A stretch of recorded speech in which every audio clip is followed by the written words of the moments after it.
నీ వ్యసనాలు అనేవి నీ జీవితంలో ఆర్థికంగా నువ్వు ఎంతగానో చితికిపోయేటువంటి వ్యక్తిగా మారుస్తున్నాయి కదా.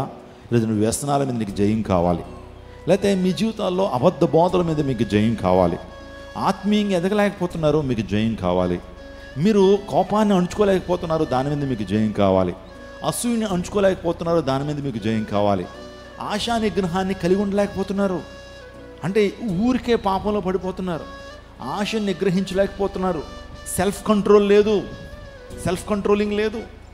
అంటే ఏదైనా దృశ్యాన్ని చూసినా లేకపోతే ఏదైనా పాపాన్ని చూసినా వెంటనే ఆ పాపాన్ని చేయాలనేటువంటి ఆ యొక్క కంట్రోల్, సెల్ఫ్ కంట్రోల్ నీలో లేదు.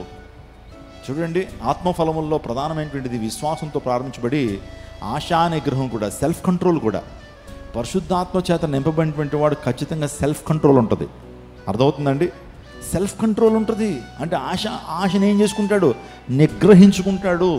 పరిశుద్ధాత్మ దేవుడు ఇచ్చేటువంటి గొప్ప శక్తే అది.